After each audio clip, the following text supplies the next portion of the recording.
Hello connect channel people, கிட்டத்தட்ட social media ஃபுல்லாகவே செம வைரலாக போயிட்டுருக்க ஒரு முக்கியமான விஷயம் என்ன அப்படின்னு பார்த்தீங்கன்னா, கீர்த்தி சுரேஷ் அண்ட் ஆண்டனியோட மேரேஜ் தான். 15 வருடங்களாக காதலிச்சிட்டு இருந்த ஒரு கணவரை கைப்பிடிச்சிருக்காங்க நம்மளோட கீர்த்தி சுரேஷ் அப்படி தான் சொல்லணும். ஸோ அப்படி இருக்கும் சமயத்தில் இப்போ முக்கியமான ஒரு மேட்ரு வைரல் ஆகிட்டுருக்கு. என்ன அப்படின்னு பார்த்தீங்கன்னா, கீர்த்தி சுரேஷ் அவர்கள் இப்போ இவ்வளோ நாளாக பிறந்த வீட்டில் இருந்திருப்பாங்க. அப்படி இருக்கும்போது அந்த வீட்டிலேருந்து இப்போ அவங்க ஆண்டனியோட வீட்டுக்கு ஷிஃப்ட் ஆக போகிறாங்க. சுத்தமாக அவங்களோட தொடர்பே கட் ஆக போகுது அப்படின்ற ஒரு சூழ்நிலை எப்பயுமே இருக்கும். இந்த பிரிவை தான் ஒரு பெண் வீட்டார் சைட்லேருந்து தாங்கவே முடியாது. அது ரொம்பவே அவங்க கஷ்டப்படுவாங்க. வெளிப்படுத்த முடியாமல் அன்னியோட டே முடியும் போது ரொம்பவே கண் கலங்கி அந்த பெண்ணை அனுப்பிச்சு வைப்பாங்க வீட்டுக்கு. ஸோ அப்படி இருக்கும் சமயத்தில் இந்த சைடு என்ன பண்ணியிருக்காங்க அப்படின்னு பார்த்தீங்கன்னா, அவங்க ஃபேமிலிலேருந்து ரொம்பவே கதறி அழுதுருக்காங்க. கீர்த்தி சுரேஷ் ரொம்பவே ஒரு செல்லமான பெண்ணு எங்கள் வீட்டில், அவளை ரொம்ப நாங்கள் பார்த்து வளர்த்துட்ருக்கோம். இது வரைக்கும் அவங்க கேட்டு எதையும் நாங்கள் நோ சொன்னதே கிடையாது. அந்த மாதிரி தான் ஆண்டனியுமே. ஸோ அப்படி இருக்கும்போது இப்போ அவள் திடீர்னு எங்கள் கூட இருக்க மாட்டா அப்படின்னு சொல்லும்போது எங்களுக்கு ரொம்பவே கஷ்டமாக இருக்குது. எப்பயுமே அவள் அவங்க மாப்பிள்ளை வீட்டில் தான் இருக்க போகிறாங்க அப்படின்னும் போது எங்களுக்கு ரொம்ப கஷ்டமாக இருக்குது. எங்கள் பெண் எங்கள் கூட இல்லையே அப்படின்னு சொல்லி அவங்க அம்மா அவங்க அப்பா எல்லாருமே அழுதுருக்காங்க.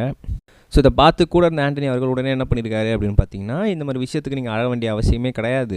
நீங்கள் தாராளமாக எப்போ வேணாலும் எங்கள் வீட்டுக்கு வரலாம். ஏன்னா இவ என்னோடய ஒய்ஃபு அப்படின்றத தாண்டி முதல்ல உங்கள் பெண்ணாக தான் அவள் இருக்கா. ஸோ அப்படி இருக்கும்போது உங்களுக்கு அவளை பார்க்கணும் அப்படின்னா நீங்கள் எப்போ வேணாலும் கிளம்பி எங்கள் வீட்டுக்கு வரலாம். நாங்கள் யாருமே தடை விதிக்க போகிறதில்ல. இல்லை ஃபோன் பண்ணி எங்களால் வர முடியல, கீர்த்தி அனுப்பிச்சி வைங்க அப்படின்னா ஒரு மாதம் நான் கூட கீர்த்தியை உங்கள் வீட்டுக்கு அனுப்பிச்சி வைக்கிறேன். அவங்க எப்போ வேணாலும் உங்கள் வீட்டில் இருந்துட்டு போகட்டும். கீர்த்திக்கும் அங்கே போகிறதுக்கு தடை விதிக்க போகிறது கிடையாது. ஸோ அதனால் அவள் எங்கள் வீட்டுக்கு வந்திருக்காலே தேவை, எப்பயுமே அவள் உங்கள் பெண்ணு தான். ஸோ எந்த விதத்துலையும் நான் அவளை கண்கலங்க விட மாட்டேன். எங்கள் ஃபேமிலி மெம்பர்ஸ் கூட அவளை பத்திரமா பார்த்துப்பாங்க. உங்கள் வீட்டில் அவள் குழந்த மாதிரி இருந்தாங்க அப்படின்னா எங்கள் வீட்டில் அவங்க மகாராணி மாதிரி இருக்க போகிறாங்க. ஸோ அதுக்காக நீங்கள் எந்த வகையிலுமே வருத்தம் தெரிவிக்க வேண்டாம் அப்படின்னு சொல்லி ஆண்டனி அவர்கள் அவங்க வீட்டில் இருக்க எல்லாருக்கும் ஆறுதல் சொல்லியிருக்காங்க. ஸோ அதுக்கப்புறம் தான் அவங்க ஃபேமிலி மெம்பர்ஸுமே ஓகே நம்ம ஒரு நல்ல பையன்கிட்ட தான் நம்ம பொண்ணை ஒப்படைச்சிருக்கோம், அவங்க கண்டிப்பாக கைவிட மாட்டார் அப்படின்னு சொல்கிற ஒரு நம்பிக்கை வந்திருக்கு. ஸோ இந்த விஷயம் சோஷியல் மீடியா செம்ம வைரலாக இருக்குது அப்படின்னு தான் சொல்லணும். ரெண்டாவது ஒரு முக்கியமான விஷயம் என்ன அப்படின்னு பார்த்தீங்கன்னா, சூர்யா 45 அப்படின்ற ஒரு படத்தை இயக்க போகிறார் ஆர்ஜே பாலாஜி அப்படின்னு சொல்லியிருந்தாங்க.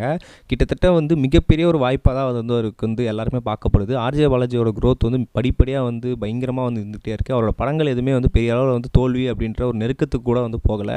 ஸோ நல்ல ஒரு என்டர்டெயின்மெண்ட்டாக ஒரு ஃபேமிலி என்டர்டெயினர் படமாக தான் இருந்துச்சு அப்படின்னு தான் சொல்லணும். அப்படி இருக்கும்போது சூர்யா 45 படத்தோட டேரக்டர் அவர் தான் சொல்லியிருந்தாங்க. ஸோ அப்படி இருக்கும்போது என்ன நடந்திருக்கு அப்படின்னு பார்த்தீங்கன்னா, 2 புதுசாக ஆட்கள் அதில் இணைஞ்சிருக்காங்க. அது யார் அப்படின்னு பார்த்தீங்கன்னா, நம்மளோட நட்டு, அது மட்டும் இல்லாமல் நம்மளோட ஸ்வேதா. ஸோ இவங்க 2 பேருமே இந்த படத்தில் இப்போ இணைஞ்சிருக்காங்க அப்படின்னு சொல்லி டீம் சைட்லேருந்து அஃபிஷியலாக போஸ்டர்ஸோட அனௌன்ஸ் பண்ணியிருக்காங்க. அந்த போஸ்டர்ஸ் ஃபுல்லாகவே பயங்கர அப்படியே பிளட் பாத்தாக இருக்கிறதுனால படங்கள் ஒரு முரட்டுத்தனமான படங்களாக இருக்க போதா, ஒரு பயங்கர ஆக்ஷன் ஃபிலிமாக இருக்க போதா அப்படின்னு சொல்லி நிறைய பேர் எதிர்பார்த்துட்டு இருக்காங்க. ஸோ ஏன்னா எனக்கு பெருமை வெயிட் பண்ணி பார்ப்போம். நம்ம நெக்ஸ்ட் வீடியோ கைஸ் பை. இது வரைக்கும் கனெக்டிங் டிவிக்கு சப்ஸ்கிரைப் பண்ணனா மறக்காமல் சப்ஸ்கிரைப் பண்ணிக்கங்க. உடனடி அப்டேட்ஸ் பெறுவதற்கு நோட்டிஃபிகேஷன் பெல்லையும் கிளிக் பண்ணிக்கங்க.